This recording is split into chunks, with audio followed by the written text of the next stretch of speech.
Hello दोस्तों, स्वागत है आप सभी का अपने YouTube channel practice with Ravi में। तो आज हम इस वीडियो में यानी कि जो हमारा चल रहा था यूपी पुलिस कांस्टेबल का प्रैक्टिस सेट, उसका सेट नंबर 2 सॉल्व करने वाले हैं। तो जल्दी से जुड़ जाइए चैनल पर।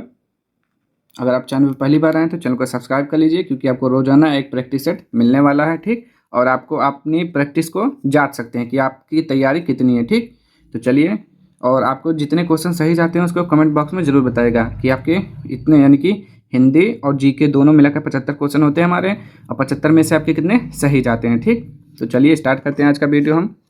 चलिए देखिए, ये हमारा प्रैक्टिस सेट नंबर 2। पहले हम क्या सॉल्व करेंगे, हिंदी सॉल्व करेंगे। उसके बाद हम क्या सॉल्व करेंगे, जीके के क्वेश्चन सॉल्व करेंगे। ठीक, तो चलिए पहले क्वेश्चन से स्टार्ट करते हैं। निम्नलिखित युग्मों में से कौन सा युग्म गलत है। ठीक, आपको क्या बताना है, कौन सा युग्म गलत है। पहला है अवधी पूर्वी हिंदी, ब्रजभाषा पश्चिमी हिंदी, भोजपुरी पूर्वी हिंदी, खड़ी बोली पश्चिमी हिंदी। तो यहाँ पे आपका राइट आंसर क्या हो जाएगा, ये सही है, ये भी सही है, ये आपका आंसर हो जाएगा भोजपुरी पूर्वी हिंदी। क्योंकि जो ये पूर्वी हिंदी होता है, पूर्वी हिंदी में आपका क्या आता है, अवधी, बघेली, छत्तीसगढ़ी, ये 3 आते हैं। ठीक, पश्चिमी हिंदी में क्या क्या आता है आपका, पश्चिमी हिंदी में ब्रज भाषा आता है, बांगरू, बुंदेली, कन्नौजी, अवधी, सॉरी अवधी तो पूर्वी हिंदी हो गया, पश्चिमी हिंदी में आ गया। और जो भोजपुरी होता है ये आपका बिहारी हिंदी में आता है। किसमें, बिहारी हिंदी में। ठीक, तो आपका राइट आंसर क्या हो जाएगा, सी। दूसरा देखिए, हिंदी शब्दकोश के अनुसार संतान, सकल, सचल, सक्षम शब्दों का सही क्रम कौन सा है। तो आप क्या बताएंगे, इसमें क्या हो जाएगा आपका, संतान, सकल, सचल, सक्षम, सकल, संतान, सचल, सक्षम, सकल, सचल, संतान, सक्षम, या संतान, सकल, सक्षम, सचल। तो आपका राइट आंसर क्या हो जाएगा, ये हो जाएगा। ठीक, तीसरा देखिए, मंदाकिनी की जलधारा अजस्र रूप से प्रवाहित हो रही थी, रेखांकित भाग का शुद्ध रूप कौन सा है। तो इसका हमें क्या बताना है, ये वर्तनी का क्वेश्चन है, आपको बताना है शुद्ध रूप कौन सा है। तो इसका शुद्ध रूप क्या हो जाएगा, ये हो जाएगा अजस्र। ठीक, इस तरह। मच्छिका किसका तत्सम शब्द है। तो मच्छिका, मच्छिका का क्या होता है, तद्भव मक्खी होता है। क्या होता है, मच्छिका का मक्खी होता है। ठीक, क्या बोलेंगे, मक्खी। पर्यायवाची की दृष्टि से, पर्यायवाची की दृष्टि से एक वर्ग शुद्ध है। तो इसमें से आपको बताना है कौन सा शुद्ध है और कौन सा अशुद्ध है। तो अब क्या बोलेंगे, इंद्र, रतीश, सहचाज, मघवा। तो ये तो नहीं होगा। घर, निकेतन, आयतन, निलय। हाँ देखिए, ये एक ही पर्यायवाची के हैं, घर, निकेतन, आयतन, विलय। ठीक, अगला देखिए, कौन सा गलत युग्म है। आपको इसमें से क्या बताना है, गलत बताना है। मूक, वाचाल, ऐश्वर, अनैश्वर, छली, बहिरंग, अभिक, अनभिक। तो ये देखिए, मूक का वाचाल होता है, ठीक है, इसका भी सही है। इसका ये देखिए, बहिरंग का क्या होता है, अंतरंग होता है। ठीक, ये गलत है आपका। कृष्ण, विष्णु, अविनाशी किस शब्द के अनेकार्थी शब्द हैं। तो आप क्या बोलेंगे, सातवां का आपका राइट आंसर क्या हो जाएगा, अतिथि, अनुरूप, अच्युत, अब्ज। तो आपका राइट आंसर हो जाएगा अच्युत। ठीक, अगला चलिए 8वां देखिए, इनमें से कौन से शब्द युग्म का अर्थ भेद सुमेलित नहीं है। फिर से आपको बताना है कौन सा सही नहीं लिखा हुआ है। तरंग, तुरंग, तो लहर, घोड़ा, सही है। पथ, पथ, रास्ता, स्वास्थ्यप्रद, आहार, ये भी सही है। तरड़ी, तरुड़ी, युवती, नाव, प्रसाद, प्रासाद, अनुग्रह, भवन। तो आप क्या बताएंगे, तरड़ी मिस क्या होता है, तरड़ी मिस होता है नौका। ये देखिए आगे पीछे लिखा हुआ है, तरड़ी मिस होता है नौका या नाव, और तरुड़ी मतलब युवती होता है। तो ये गलत लिखा हुआ है। ठीक, क्योंकि इसका ये होता है, इसका ये होता है, आगे पीछे लिखा हुआ है। आगे देखिए, यहाँ पे क्या लिखा हुआ है, आधी रात का समय क्या कहलाता है। सरवरी, निशा, विभावरी, निषीद। तो आप क्या बोलेंगे, आधी रात का समय निषीद कहलाता है। ठीक, इनमें से तंद्रालु में प्रयुक्त प्रत्यय कौन सा है। देखिए, उपसर्ग आगे जुड़ता है शब्द के, और प्रत्यय पीछे से जुड़ता है। तो क्या लिखा हुआ है, तंद्रालु, यानी कि लू प्रत्यय जुड़ा हुआ है। इनमें से छाया शब्द का बहुवचन क्या होगा। तो छाया का बहुवचन छाया होता है। आज गणित के अध्यापक ने कक्षा नहीं ली, वाक्य में अर्थ के आधार पर वाक्य क्या है। देखिए क्या लिखा हुआ है, नहीं ली। तो नहीं का मतलब निषेधात्मक वाक्य हो जाएगा। ठीक, लिंग की दृष्टि से दही क्या है। तो दही आपका पुल्लिंग में आता है। ठीक, इनमें से भाववाचक संज्ञा क्या है। तो भाववाचक संज्ञा क्या होता है, जो दिखाई ना दे, यानी कि क्रोधी, क्रोधी नहीं होगा। तीर, भरत, चिंता होगा। ठीक, भाववाचक संज्ञा चिंता होगा। लोगों ने शोरगुल करके डाकुओं को भगाया, इस वाक्य में कारक बताइए। तो कर्ता ने कर्म को करण से के द्वारा संपादन के लिए। देखिए, लोगों ने शोरगुल करके डाकुओं को भगाया, तो कर्म कारक हो जाएगा। ठीक, जो क्रिया अभी हो रही है उसे क्या बोलते हैं? अपूर्ण वर्तमान या तात्कालिक वर्तमान बोलते हैं। ठीक, रोगी चल नहीं सकता, इस मतलब रोगी चल नहीं सकता का भाववाच्य में रूपांतर क्या होगा? तो भाववाच्य क्या हो जाएगा? रोगी से चला नहीं जाता। ठीक, ये हो जाएगा आपका। अफसोस में नहीं जा सका, तो रेखांकित शब्द के अवयव का प्रकार बताइए। संबोधन सूचक अवयव, शोक सूचक अवयव, आश्चर्य सूचक, हर्ष सूचक। तो देखिए अफसोस कह रहा है ना, तो दुख हो रहा है, यानी कि शोक सूचक अवयव हो जाएगा। ठीक, आगे यहाँ पे क्या लिखा हुआ है 19वां देखिए, निम्नलिखित वाक्य में क्रिया विशेषण युक्त वाक्य कौन सा है? तो क्रिया विशेषण क्या होता है? मैं कल नहीं जाऊंगा, यह फूल सुंदर है, हवा धीरे धीरे बह रही है। देखिए क्रिया विशेषण, देखिए इस जो ये होता है ये बहुत पूछा जाता है, हवा धीरे धीरे बह रही है। ठीक, ये हो जाएगा आपका क्रिया विशेषण। जो क्रिया की विशेषता बताए उसे क्या बोलते हैं? क्रिया विशेषण। आछोहिड़ी का संधि विच्छेद क्या होगा? अच्छा धन हिड़ी, अच्छा ओहिनी, अच्छो अहिड़ी, अच्छ ओहिड़ी। तो इसका आंसर हो जाएगा अच्छ धन उहिनी, क्योंकि छोटा आ और बड़ा ऊ मिलकर क्या बनाते हैं? औ बनाते हैं। और ये कौन सा संधि हो जाएगी? वृद्धि संधि हो जाएगी। कौन सी संधि हो जाएगी? वृद्धि संधि हो जाएगी। ठीक, चलिए ये हो गया आपका। अनायास में समास कौन सा है? तो अना जिसमें आ लगा होता है वो नए समास होता है। ठीक, नए। निम्नलिखित में से लोकोक्ति चुनिए। तो अंक भरना, आस्तीन का सांप, कहाँ राजा भोज, कहाँ गंगू तेली हो जाएगा आपका। ठीक, निम्नलिखित में से कौन सा विकल्प विराम भेद और उसके चिन्ह को सम्मिलित नहीं करता है? पूर्ण विराम सही है, अल्प विराम सही है, योजक चिन्ह गलत है, क्योंकि योजक चिन्ह का साइन ऐसे होता है। ठीक, निम्नलिखित में से कौन सा मिश्र वाक्य है? उसमें न पत्ते थे न फूल थे, मैंने सुना है कि आपके देश में अच्छा प्रबंध है, राज प्रबंध है, यज्ञदत्त देवदत्त को व्याकरण पढ़ाता है, वह उड़ती हुई चिड़िया पहचानता है। ठीक, तो कह रहा है मिश्र वाक्य जिसमें दो वाक्य आपस में जुड़े हों। देखिए मैंने सुना है कि आपके देश में अच्छा राज प्रबंध है, तो 24 का आपका राइट आंसर क्या हो जाएंगे? आप बताएंगे क्या हो जाएगा? बी हो जाएगा। ठीक, तू करता तू भया, मुझ में रही न हूँ, बारी फेरी बली गई जिसे जित देखो तित तू। इस पंक्तियों में कौन सा रस निहित है? तो आप क्या बोलेंगे? 25 का आपका राइट आंसर क्या हो जाएगा? निर्वेद, यानी कि शांत रस का स्थायी भाव निर्वेद होता है। आगे देखिए, निराला की कविता जूही की कली उदाहरण है। ये मुक्तक छंद का उदाहरण है, बहुत इंपॉर्टेंट क्वेश्चन है, ये पूछा जाता है आपसे। ठीक, मुक्तक छंद का उदाहरण है जूही की कली। अब आगे देखिए, यहाँ पे देखिए, तरनी तनुजा तर तमाल तरुवर बहु छाए, झुके कुल सो जल प्रसन्न हित मनहु सुहाय। इस कविता में प्रथम पंक्ति में कौन सा अलंकार है? तो आपको पता है जिसमें किसी वर्ड की आवृत्ति बार बार आए, अनुप्रास अलंकार। अबला जीवन हाय तुम्हारी यही कहानी, आंचल में है दूध और आंखों में पानी। निम्न में से किस पुस्तक की पंक्तियां हैं? तो आपका राइट आंसर क्या हो जाएगा? यशोधरा की। ठीक, किसकी हो जाएगा? यशोधरा का हो जाएगा।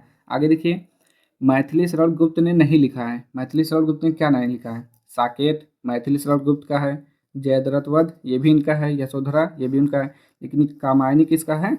जयशंकर प्रसाद का। तो आपका राइट आंसर ये हो जाएगा। ठीक, एक बूंद सहसा उछली किस विधा की रचना है? तो ये है आपका यात्रा वृत्तांत, और ये किसकी रचना है? आगे जी की है। ठीक, प्रेमचंद के अधूरे उपन्यास का नाम बहुत पूछा जाता है आपका, ये वाला गबन है, रंगभूमि, सेवा सदन या फिर मंगलसूत्र। तो क्या बोलेंगे? मंगलसूत्र। सॉरी, प्रेमचंद के अधूरे उपन्यास का नाम क्या है? गबन, रंगभूमि, सेवा सदन, मंगलसूत्र। तो आपका राइट आंसर क्या हो जाएगा? मंगलसूत्र। ठीक, इनमें से हिंदी के किस साहित्यकार को ज्ञानपीठ पुरस्कार मिला है? किसे मिला है? तो आप क्या बोलेंगे? सुमित्रा नंदन पद को ज्ञानपीठ पुरस्कार मिला है। ठीक, आगे देखिए, अब ये आपका गद्यांश आ गया, इसको पढ़ना है और इसका आंसर देना है। तो आप इसको देख लीजिए,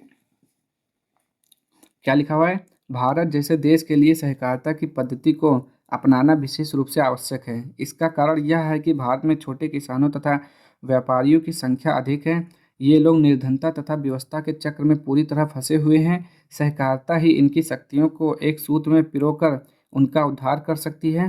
कृषि के क्षेत्र में तो सहकारिता की पद्धति विशेष रूप में उपयोगी है। इसकी सहायता से खेतों को बड़ा किया जा सकता है तथा क्रय विक्रय को समुचित प्रबंध हो सकता है। गृह उद्योगों के विकास के लिए भी सहकारिता की पद्धति बहुत लाभकारी है। बैंक, व्यापार तथा यातायात के क्षेत्र में भी सहकारिता के आधार पर संगठन किया जा सकता है। सहकारिता के सिद्धांतों की इन विशेषताओं की दृष्टि में रखकर ही हमारी पंचवर्षीय योजनाओं में सहकारिता को बहुत ऊंचा स्थान दिया गया है।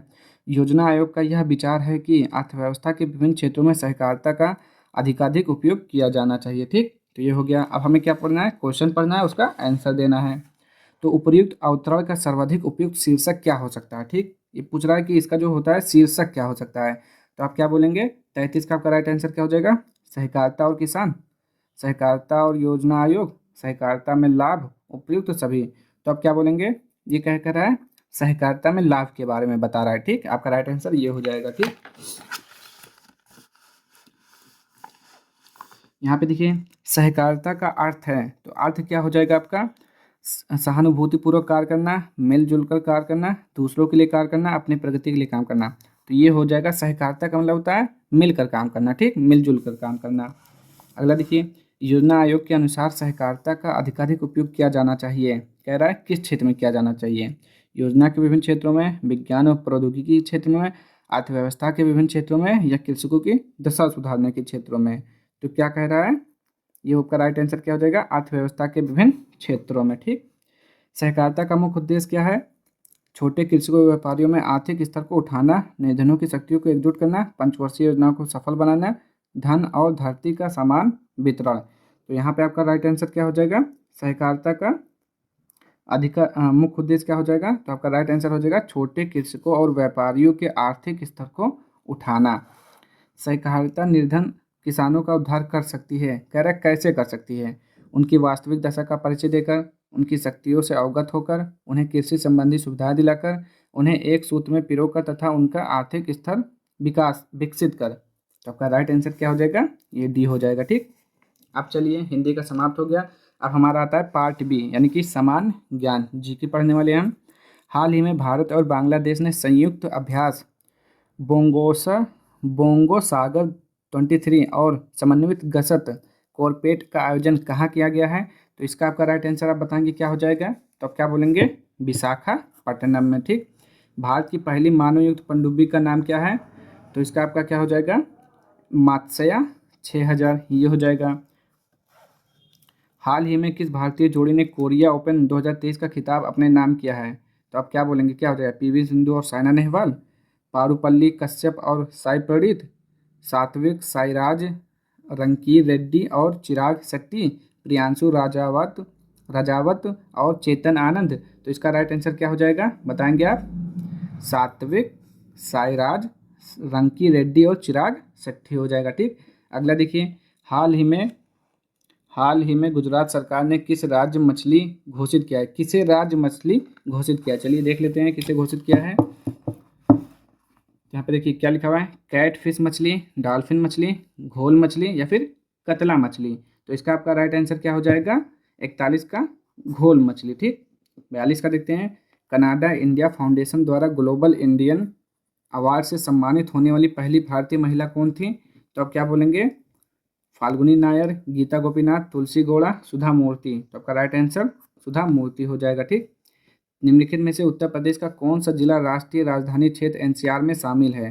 तो राष्ट्रीय राजधानी क्षेत्र एनसीआर में कौन सा शामिल है, शामली। ठीक, Uttar Pradesh armed constabulary act किस वर्ष पारित किया गया, 44 का क्वेश्चन आपका राइट आंसर 1948, 1950, 1952 या फिर 1945। तो आप क्या बोलेंगे, 1948 हो जाएगा। सूची 1 को सूची 2 से सुमिलित कीजिए, यानी कि मिलाना है, मिलान करना है। ठीक, तो भात खंडे संगीत संस्थान, देखिए ये संस्थान है, ये स्थापना वर्ष, भात खंडे संगीत संस्थान 1526, राज ललित कला अकादमी 1926, 1962, उत्तर प्रदेश संगीत नाटक अकादमी 1963, भारतेंदु नाट्य अकादमी 1975। तो देखिए इसका सभी का आंसर, आपका राइट आंसर क्या हो जाएगा, आप क्या बोलेंगे, भात खंडे संगीत संस्थान, ये सही है, इसका ये, इसका ये, इसका ये, यानी कि जो 1 का 1, 2 का 2, 3 का 3, 4 का 4 हो जाएगा। ठीक, आगे देखिए, वर्तमान उत्तर प्रदेश में भारत और प्राचीनतम 16 महाजनपदों में से कुल कितने महाजनपद स्थित हैं। यानी कि कह रहा है कि उत्तर प्रदेश में जो है आपका कुल कितने महाजनपद स्थित हैं। तो आप क्या बोलेंगे, 8 महाजनपद उत्तर प्रदेश में थे। कितने, 8 महाजनपद थे उत्तर प्रदेश में। उत्तर प्रदेश की कौन सी जनजाति दीपावली को शोक के रूप में मनाती है, तो थारू जनजाति मनाती है। ठीक, कवियत्री महादेवी वर्मा का जन्म किस शहर में हुआ था? तो आप क्या बोलेंगे? फर्रुखाबाद में हुआ था। निम्नलिखित में से किसके द्वारा जीवन रक्षा के लिए प्रधानमंत्री का पुलिस पदक प्रदान किया जाता है? तो पुलिस किसके अंडर में काम करती है? गृह मंत्रालय। तो उसको अवार्ड भी कौन देगा? तो गृह मंत्रालय देगा। ठीक, आगे देखिए, निम्नलिखित कथनों को पढ़ें और सही विकल्प चुनें। बोबिली बीड़ा कर्नाटक शास्त्रीय संगीत में इस्तेमाल किया जाने वाला एक बृहद खिंचाव वाला तंतु वाद्य यंत्र है। हाँ, ये सही है। बोबली बीड़ा को आमतौर पर एकड़ा बीड़ा के रूप में जाना जाता है क्योंकि वे लकड़ी के एक टुकड़े से बनाए जाते हैं। ये भी सही है। तो आपका जो है दोनों सही है। तो आपका राइट आंसर इसमें कौन जो दोनों सही है? ये वाला सही है। पहला भी सही है और दूसरा भी सही है। ठीक, म्यांमार की मुद्रा निम्नलिखित में से कौन सी है? तो म्यांमार की मुद्रा होता है क्यात और राजधानी क्या होता है? नेपिदा या नेपिदाव। देखिए, आपको राज्य राजधानी मुद्रा एकदम अच्छे से रट के जाना होगा क्योंकि वहाँ से आपको दो क्वेश्चन मिलेंगे। ठीक, एक मुद्रा पूछेगा, एक राजधानी पूछेगा आपसे। आगे देखिए, निम्नलिखित में से किस भारतीय खिलाड़ी ने प्लेइंग टू विन नामक आत्मकथा लिखी है? ठीक, तो इसका राइट आंसर क्या होगा? सानिया मिर्जा, पीवी सिंधु, साइना नेहवाल, कर्णम मल्लेश्वरी। तो आप क्या बोलेंगे? क्या हो जाएगा? Saina Nehwal playing to win नामक आत्मकथा लिखी है। ठीक, चलिए अगला देखिए, पारंपरिक नृत्य रूप गोटीपुआ का संबंध किस राज्य से है? तो गोटुपिया यानी कि गोटी क्या लिखा हुआ? गोटीपुआ का संबंध किस राज्य से है? तो क्या बोलेंगे? पश्चिम बंगाल, उड़ीसा, बिहार, छत्तीसगढ़। तो यहाँ पे आपका राइट आंसर क्या हो जाएगा? उड़ीसा हो जाएगा। ठीक, आगे देखिए, भारतीय स्कीइंग और पर्वतारोहण संस्थान कहाँ स्थित है? तो क्या बोलेंगे? डलहौजी, गुलमर्ग, मनाली या फिर उत्तरकाशी। तो क्या बोलेंगे? गुलमर्ग। निम्न में से किस देश को हवाओं का देश कहा जाता है? ठीक, तो यहाँ पे पूछ रहा है कि हवाओं का देश किसे कहा जाता है? पुर्तगाल को कहा जाता है, चीन को कहा जाता है, फ्रांस को कहा जाता है या फिर डेनमार्क को कहा जाता है? तो यहाँ पे आपका आंसर क्या हो जाएगा? डेनमार्क को कहा जाता है क्योंकि यहाँ पे बहुत ज़्यादा पवन चक्की लगी हुई है। ठीक, यानी कि पवन चक्की के द्वारा उत्पन्न किया जाता है बिजली। आगे देखिए, निम्नलिखित में से किस आर्थिक व्यवस्था में पूंजीकृत वस्तुओं पर निजी व्यक्तियों या व्यापारियों का स्वामित्व होता है और माल और सेवाओं का उत्पादन बाजार में आपूर्ति और मांग पर निर्भर करता है? तो यहाँ पे आपका राइट आंसर क्या होगा? मिश्रित अर्थव्यवस्था, पूंजीवादी अर्थव्यवस्था, राज्य अर्थव्यवस्था, साम्यवादी अर्थव्यवस्था। तो यहाँ पे आपका राइट आंसर क्या हो जाएंगे? बताएंगे जरा आप। तो क्या बोलेंगे? पूंजीवादी अर्थव्यवस्था। ठीक, जीएसटी की अधिकतम दर कितनी है? तो जीएसटी कितना होता है? तो सबसे ज़्यादा 18, 20, 25 या फिर 28 क्या होता है? 12% होता है आपका, 18 होता है और 28 होता है और 5% होता है। तो सबसे ज़्यादा 28 होता है। ठीक, सबसे कम 5 होता है। भारत के निम्नलिखित राज्यों में से किसके 3 तरफ अंतर्राष्ट्रीय सीमा स्थित है? ठीक, राज्यों में से किसके 3 तरफ अंतर्राष्ट्रीय सीमा स्थित है? तो उत्तराखंड है, त्रिपुरा है, हरियाणा या इनमें से कोई नहीं। तो 58 का आपका राइट आंसर क्या हो जाएगा? त्रिपुरा के तीनों तरफ क्या है? अंतर्राष्ट्रीय सीमा है।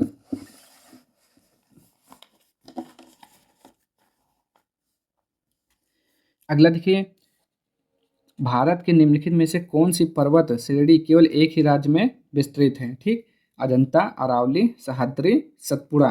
तो इसका राइट आंसर क्या हो जाएगा? अजंता। निम्नलिखित में से किस द्वीप को वादी की भूमि के रूप में जानते हैं? तो सुमात्रा है, क्यूबा है, जावा है या मिंडानाओ है? तो आपका राइट आंसर क्या हो जाएगा? मिंडानाओ। निम्नलिखित विकल्पों में से कौन सा एक सुमेलित नहीं है? ठीक, फिर कह रहा है कि गलत कौन सा है इसमें से, वही पूछना चाहता है आपसे कि गलत कौन सा है। पिंगी पिग्मी कांगो बेसिन, ये सही है। अंगामी नागालैंड भारत में है। ठीक, एनू जापान, खिरगिज कहाँ पर है? सूडान। तो ये आपका गलत हो जाएगा। ठीक, चलिए अगला देखिए, पार्श्वनाथ जो एक क्षत्रिय तथा बनारस के राजा अश्वसेन के पुत्र थे, वह कौन से जैन तीर्थकार बने? तो पार्श्वनाथ आपके कौन से नंबर के जो तीर्थकार थे? तो क्या बोलेंगे? 23वें। कहाँ पर है? यहाँ पे है 23वें। ठीक, और देखिए आगे, आगरा किले के परिसर में निम्नलिखित मुगल शासक, देखिए 24वें अंतिम कौन थे? तो आप क्या बोलेंगे? 24वें अंतिम कौन थे बताइएंगे आप? महावीर स्वामी। कौन थे? महावीर स्वामी। प्रथम कौन थे? ऋषभदेव। ठीक, प्रथम कौन थे? ऋषभदेव। और प्रथम ऋषभदेव थे, 24वें महावीर स्वामी थे। ठीक, अंतिम। आगरा किले के परिसर में निम्नलिखित मुगल शासकों ने किसने मोती मस्जिद का निर्माण कराया था? तो मोती मस्जिद का निर्माण किसने करवाया था? शाहजहां ने करवाया था। ठीक, किस घटना के बाद महात्मा गांधी ने फरवरी वर्ष 1922 में असहयोग आंदोलन वापस ले लिया था? तो क्या हुआ था? चौरी चौरा कांड हुआ था। क्या हुआ था? Central assembly bomb blast, Jallianwala Bagh Bagh जनसंहार, काकोरी ट्रेन एक्शन या चौरी चौरी घटना। तो आप क्या बोलेंगे, क्या हुआ था, चौरी चौरी घटना हुआ था। ठीक, आगे देखिए, निम्नलिखित में से कौन से भारत के स्वतंत्रता आंदोलन के लाल बाल पाल में से एक थे। तो लाल मतलब होता है लाला लाजपत राय, बाल मतलब बाल गंगाधर तिलक, पाल मतलब क्या होता है, बिपिन चंद्र पाल। तो इसमें देखिए कौन सा है, तो इसमें है आपका लाला लाजपत राय। ठीक, लाल बाल पाल। निम्नलिखित में से भारत सरकार के किस अधिनियम के साथ मॉन्टेग्यू चेम्सफोर्ड सुधारों ने प्रांतों में द्वैध शासन की शुरुआत की थी। तो इसका राइट आंसर आप क्या बोलेंगे, क्या हो जाएगा, भारत सरकार अधिनियम 1919 हो जाएगा। ठीक, भारतीय संविधान का कौन सा भाग मूल अधिकारों से संबंधित है। ठीक, तो कह रहा है मूल अधिकारों से कौन संबंधित है, भाग 3 संबंधित है। ठीक, आगे देखिए,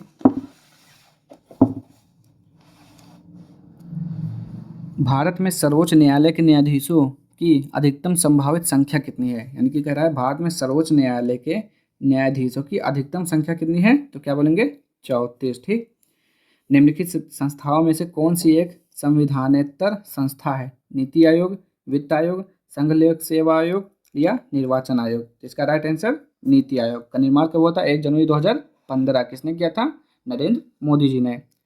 जीएसटी परिषद का अध्यक्ष कौन होता है, तो जीएसटी परिषद का अध्यक्ष कौन सा होता है, केंद्रीय वित्त मंत्री, केंद्रीय वित्त सचिव या फिर मुख्य कैबिनेट सचिव या भारत के प्रधानमंत्री। जीएसटी का फुल फॉर्म तो ये वस्तु एवं सेवा कर होता है, गुड्स एंड सर्विस टैक्स। ठीक, देखिए जीएसटी से भी आपका प्रश्न पूछा जाता है, तो आपको अच्छे से याद करना होगा। तो इसका आंसर केंद्रीय वित्त मंत्री होता है। ठीक, और वर्तमान में है कौन, निर्मला सीतारमण। निम्नलिखित में से कौन लोकसभा के प्रोटेम अध्यक्ष की नियुक्ति करता है, मुख्य चुनाव आयुक्त, भारत के प्रधानमंत्री, भारत के राष्ट्रपति, सर्वोच्च न्यायालय के मुख्य न्यायाधीश। तो यहाँ पे आपका राइट आंसर क्या हो जाएगा, भारत के राष्ट्रपति। मानव रक्त का पीएच मान कितना होता है, तो आप क्या बोलेंगे, मानव रक्त का पीएच मान 7.4 होता है। भूकंप की तीव्रता मापने के लिए किसका प्रयोग किया जाता है, तो क्या होता है, ग्रेविमीटर, रिएक्टर स्केल, दाब सेंसर, एनेमोमीटर। तो यहाँ पे 73 का राइट आंसर क्या हो जाएगा, रिएक्टर स्केल। ठीक, सिस्मोग्राफी जिसे बोलते हैं। निम्नलिखित में से कौन सा एक जीवाणु जनित रोग है, तो कुष्ठ है या इबोला है, मलेरिया है, जलांतक, रेबीज है। तो जीवाणु जनित रोग कौन सा आपका, कुष्ठ रोग है। ठीक, कौन सी गैस बायोगैस का एक प्रमुख घटक है, बायोगैस का एक प्रमुख घटक है, हाइड्रोजन, मीथेन, सीएनजी, एलपीजी। तो इसका राइट आंसर तो आपका मेथेन हो जाएगा। मेथेन का क्या होता है, CH4 होता है। ठीक, तो देखिए आपके क्वेश्चन कितने थे, 75। हिंदी और जीके के मिलाकर 75 क्वेश्चन सॉल्व हो चुके हैं। तो आज के लिए इतना ही। अगर आप लोगों को वीडियो पसंद आए, आपको कुछ अच्छा इसमें मिलता है पढ़ने को, तो चैनल को लाइक शेयर और सब्सक्राइब जरूर करें। मिलते हैं नेक्स्ट वीडियो में इसके अगले यानी कि प्रैक्टिस सेट नंबर 3 के साथ। तब तक के लिए जय हिंद, जय भारत।